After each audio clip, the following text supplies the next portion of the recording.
Olá, turma, tudo bem? Aqui é o professor Felipe. Vamos estar juntos para mais uma aula de educação física. Legal?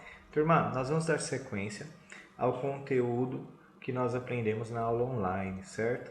Porém, aqui, o que eu vou fazer?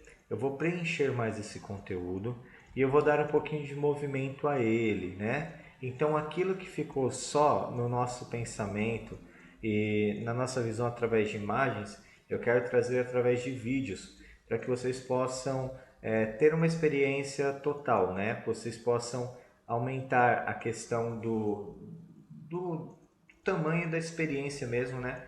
Com esse conteúdo. Porém, o que eu vou fazer? Nós falamos um pouquinho da história, né? Desenvolvimento do combate com o passar dos anos, né? Nós falamos das origens das estratégias lá atrás, todo o desenvolvimento do homem, quando ele ainda só coletava as coisas da natureza, até um certo momento aonde ele se estabeleceu no local, né? Nós falamos também sobre as disputas que isso acabou causando por territórios. Nós fomos um pouquinho mais para frente, falamos sobre os gregos, né?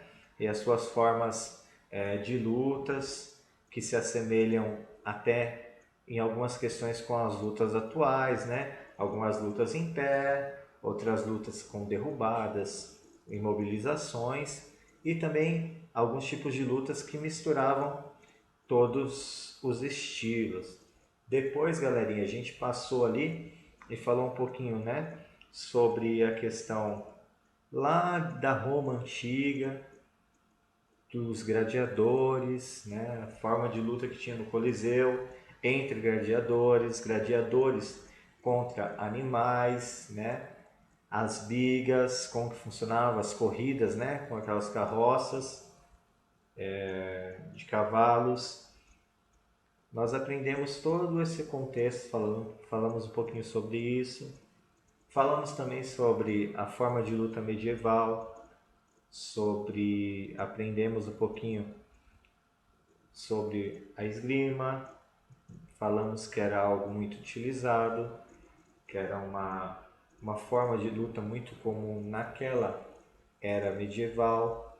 Nós falamos também das justas, que era uma disputa entre dois cavaleiros, né, montados em seus cavalos, cada um com uma lança, onde aquele conseguisse derrubar o adversário do cavalo ao atingir com a lança, vencia. E nós viemos falando também depois um pouquinho sobre o surgimento, né, das artes marciais, mais ali para a questão do Japão, da China, Tailândia, mais aquela região ali afastada, né? Então nós aprendemos também toda essa questão da cultura que eles tinham, que as artes marciais para eles não era simplesmente uma forma de luta ou uma forma de defesa, mas tinha toda uma questão espiritual, de meditação, tinha todo um contexto, não era simplesmente a luta pela luta, né? Mas havia toda uma questão cultural que envolve as artes marciais, principalmente as artes marciais orientais, né? Onde toda essa questão religiosa, de respiração, meditação, tudo é muito envolvido, formando ali todo um pacote, digamos assim. E depois que nós falamos sobre as artes marciais, nós vamos então falar um pouquinho sobre o conteúdo do MMA. O MMA que é tão conhecido e difundido nos dias de hoje, principalmente nessa cultura mais recente, né, do UFC.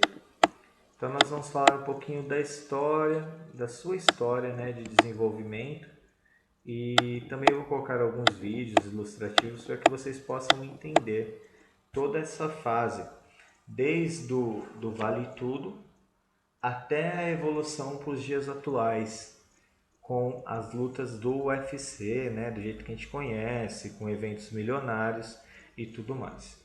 Bacana? Então vamos lá. Turma, quando nós pensamos em o UFC em MMA, por incrível que pareça, o Brasil ele é responsável por isso. Por quê? Tirando a luta que já havia lá, né, na Grécia Antiga, como nós aprendemos, mas essa questão dos vários tipos de lutas em um evento, né, começou lá na década de 30 com algo chamado Vale Tudo. E esse Vale Tudo, ele tinha um nome, que era o Desafio dos Gracie. Para quem não conhece, a família Gracie é responsável pela difusão do jiu-jitsu no mundo. Eles pegaram um estilo de luta que chamava jiu-jitsu e eles, digamos que assim, que adaptaram e também aperfeiçoaram algumas técnicas, o que tornou muito mais efetivo esse estilo de luta. Com base nisso, por acreditar que o estilo de luta deles era um estilo dominante, um estilo fora do comum, eles resolveram fazer esse desafio, né? Então eles desafiavam grandes lutadores de várias modalidades diferentes, né, para entrar no ringue para saber qual luta era mais eficaz, qual luta era mais letal, né? Porém, não era simplesmente assim, eu vou lá e vou lutar. Não, pera aí. Você teria que ser um campeão do Karatê para poder representar o Karatê como luta, né? Lá no Vale Tudo, no Desafio dos Gracie. Então, não era simplesmente você chegar lá e lutar. Não, você teria que ser um bom lutador no seu estilo de luta para depois você poder ir para o evento maior e desafiar os outros lutadores. Porém, o que acontece? Esse Vale Tudo, ele era muito violento. Não havia regras. As regras eram ou você apagar, né, que é o termo que eles utilizam, o seu adversário, a ponto que ele não continue e consiga continuar lutando, ou, em segundo plano, você imobilizá-lo ou levá-lo ao ponto de fazer desistir da luta. Então era muito violento, valia joelhada, valia pisão, cotoveladas no rosto, valia bater no oponente enquanto ele estava no chão em defesa. Era muito e muito violento. Então o que acontece? Não ganhou tanta evidência, né? Quem curtia aquele estilo de evento, beleza, mas não era algo que conseguia atingir vários públicos, era aquele público único e exclusivo para aquele evento, entendeu? Então não conseguiu se difundir tanto. Porém, um pouquinho depois, lá no Japão, surgiu esse tipo de Vale Tudo. Porém, qual que era a diferença desse Vale Tudo inicial para o Vale Tudo do Japão? Lembra que eu falei que a questão oriental, eles têm toda uma questão de uma mística que envolve as disputas, as lutas. Lá, além da vitória, de mostrar qual arte marcial era a mais efetiva e tudo, lá eles tinham também aquela questão com a beleza da arte marcial. Beleza, então eu vou lutar o Muay Thai contra o Karatê. Porém, não era só a questão da eficácia da luta, mas toda a técnica que envolvia as lutas, né? Todo o desenvolvimento do golpe, de ataque, de defesa. Eles gostavam de ver essas questões também. Então, se a gente pode pegar, se a gente colocar uma diferença para o Vale Tudo do Japão e esse primeiro Vale Tudo, é isso, né? Porém, também não deixava de ser mega violento. Era bem similar na questão de violência ao outro Vale Tudo, certo? Então, eu vou parar um pouquinho aqui. Eu vou tentar achar um vídeo que seja meio que brando sobre o Vale Tudo e eu vou colocar para vocês agora, beleza?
Beleza, galera. Agora que vocês entenderam um pouquinho sobre o Vale Tudo, agora vocês vão entender toda a mudança que essa luta sofreu até chegar ao UFC que nós conhecemos, né?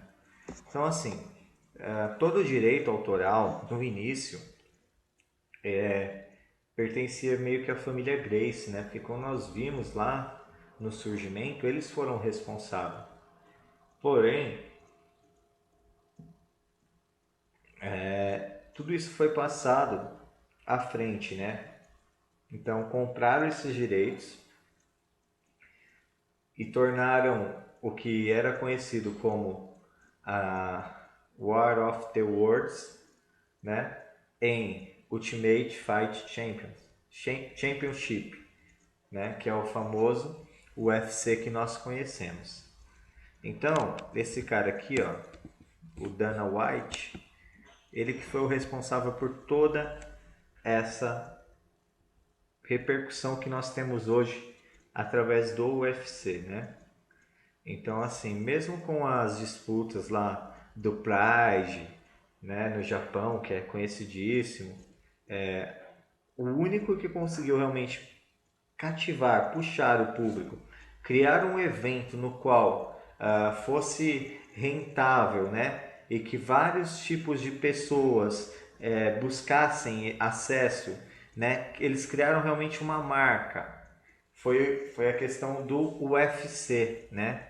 O UFC hoje, eles não são simplesmente um evento de MMA, não, é uma marca, tem toda uma experiência, né? É um mega evento, tem toda uma organização. Então, meu, os caras pegaram ali esse tipo de luta, esse tipo de evento que estava em baixa e eles conseguiram, através de algumas mudanças, algumas padronizações, com muita questão de marketing, transformar o UFC em algo que a gente conhece hoje, né? Que gira em torno de milhões e milhões. Os lutadores são muito bem pagos, os eventos são muito rentáveis, é conhecido no mundo todo o UFC hoje, né? Então, assim, o cara realmente conseguiu fazer, mostrar o que é empreendedorismo, ele conseguiu mostrar a diferença que um bom gestor consegue fazer. Ele pegou algo que não estava dando em nada e tornou nessa marca conhecidíssima que é o UFC hoje. Bacana? Então vamos lá. Mas o que ele fez? Ele simplesmente pegou aquele evento que existia e colocou um pouquinho de marketing e não. Não foi isso. Ele primeiro ele entendeu o que ele tinha em mãos e ele viu aquilo que era necessário, as mudanças que eram necessárias, né? Porque como eu falei anteriormente, aquele evento do Vale Tudo era limitado a um público muito pequeno, né? Por ser muito violento.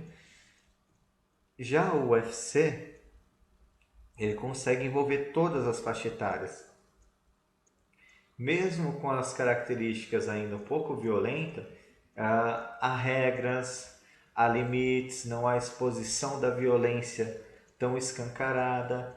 Ele conseguiu pegar um pouquinho daquela origem do Vale Tudo oriental, sabe? De valorizar a técnica, valorizar a luta, da beleza dos lutadores, né, disputando ali, ele conseguiu trazer toda essa questão.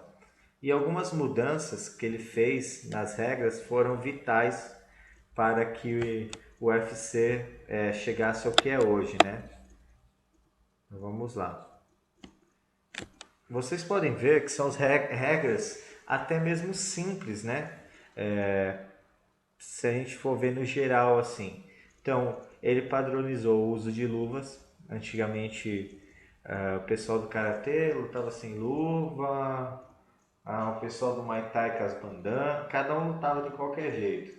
E aí ele não, ele padronizou o uso de luvas, não quem é do boxe, com os dedos à mostra, né? Que é aquela luva que nós vimos na imagem acima. Eu vou até voltar um pouquinho para que vocês possam ver, certo? Essa é a luva do UFC.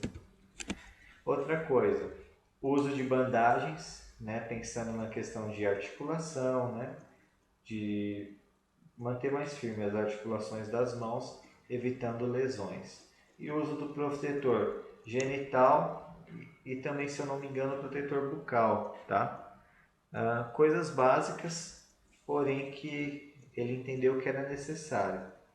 Outra questão, a padronização por categorias, o que tornou a luta mais equilibrada e as lutas mais justas. Porque antigamente no Vale Tudo poderia entrar um lutador de 120 quilos contra um cara de 70 e, meu, que se lasque, você tocou a luta, você vai ter que lutar. Só que o que acontecia? Às vezes a probabilidade daquele lutador com quase 50 quilos a menos vencer é muito pequena. Muito. Por mais que ele fosse muito bom lutador, a probabilidade era pequena dele conseguir vencer o outro. Questão de força, de estrutura, tem todo um contexto, né? Então, a padronização das categorias se tornou uma luta mais equilibrada, uma luta mais justa. Ele colocou também uma série de proibições, então, golpe nas partes íntimas, puxão de cabelo, dedo no olho, beliscão, cuspe no adversário, chutar ou dar ajoelhadas no adversário caído, arremessar o adversário com a cabeça no chão, segurar calção, luvas, atacar fora do período de combate, fingir lesão, ou utilizar qualquer substância para deixar o corpo escorregadio.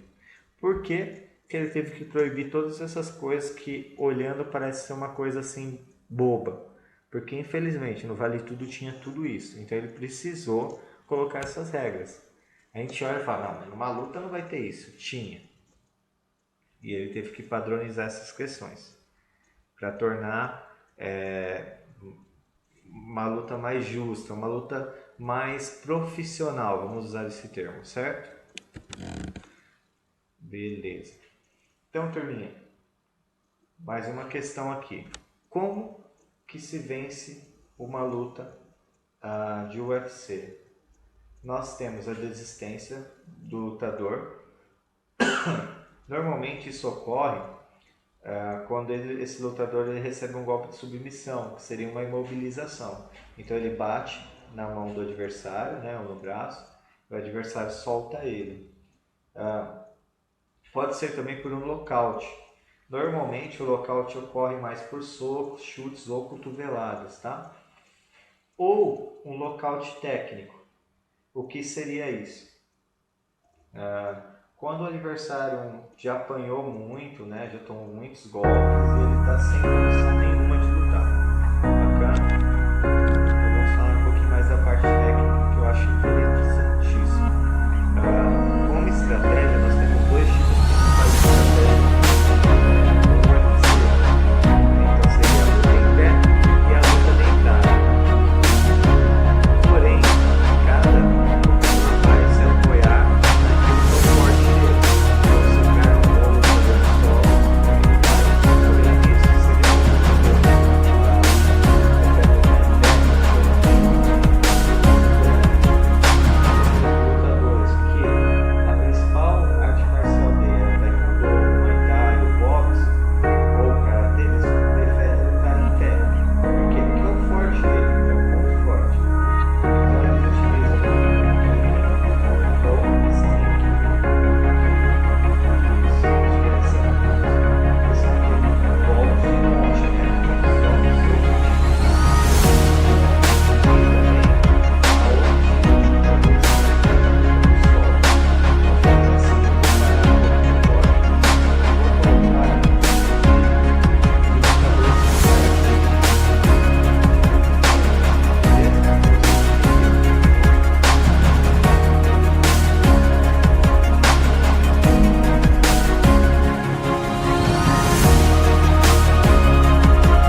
Tranquilo. Agora que nós já entendemos um pouquinho como funciona as características dos lutadores, né, que preferem lutar em pé, nós vamos entender um pouquinho os lutadores que preferem a utilização do grappling.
Agora pensando em destaques brasileiros, o Brasil ele tem grandes lutadores no UFC, né?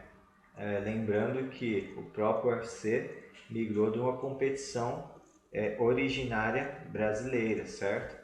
Que é mega interessante. Dentre os brasileiros que se destacam, eu poderia citar uma infinidade de atletas, né? Porém, talvez os dois maiores lutadores brasileiros, cada um na sua categoria, seja o Anderson Silva. Ele era peso médio, né? Ele é peso médio, e ele conseguiu ser campeão da categoria dele durante 9 anos. Então, assim, ele defendeu 10 vezes o título. O que seria defender o título? Eu sou o campeão, e aí surgem alguns adversários querendo lutar contra o campeão. Se eles ganharem, eles levam o cinturão, né? Então eu perco, eu deixo de ser o campeão. Então ele derrotou 10 adversários seguidos, né? Fora o que ele já havia derrotado antes. Então é incrível a marca que ele conseguiu. Até hoje ele é considerado um dos melhores atletas de UFC, né? É o Spider Silva, né? O Anderson Silva, o Aranha, também conhecido como Aranha. Outro grande lutador é o José Aldo, também é brasileiro, porém ele é de uma outra categoria, que é o peso pena, e ele defendeu durante 6 anos o cinturão do peso pena, né? Então, o Anderson Silva era peso médio, ele peso pena. E também foi a mesma questão que eu falei do Anderson Silva, só que ele foi um pouquinho menos, foram 6 anos. O que não é pouco, gente. Você ficar durante 6 anos como o melhor naquilo que você faz é tempo, é muito tempo. Vou colocar um pouquinho dos dois lutando então para que vocês possam ver. Bacana?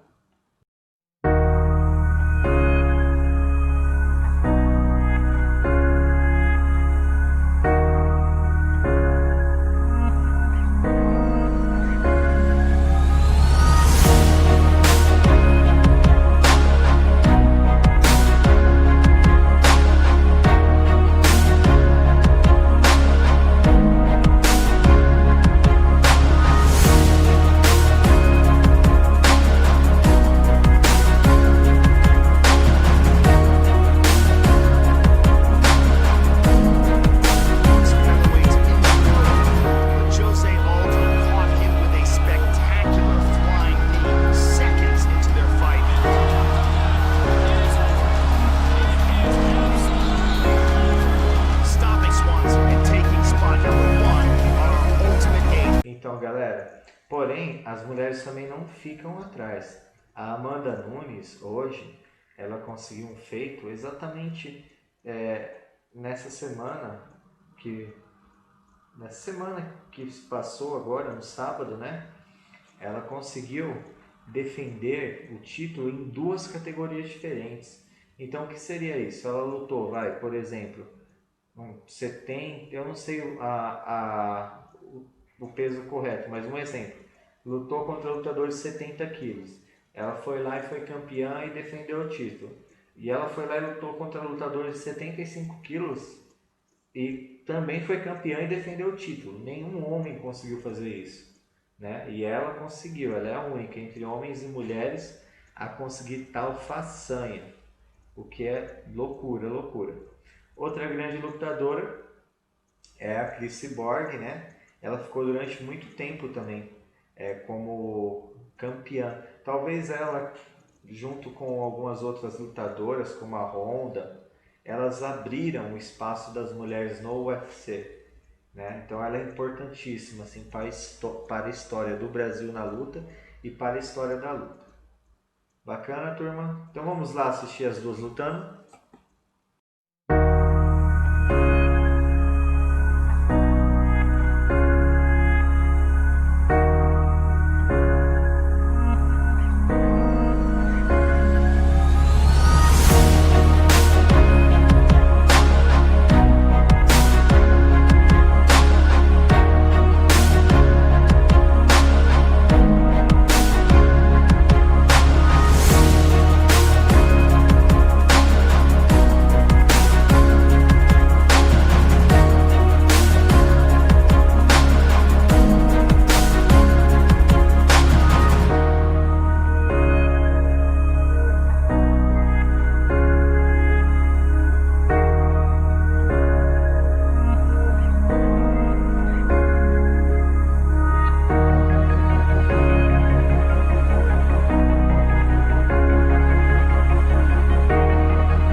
É isso aí, pessoal. Espero que vocês tenham gostado, que possa ter sido de grande valia para vocês as informações dessa aula. Um forte abraço e até a próxima.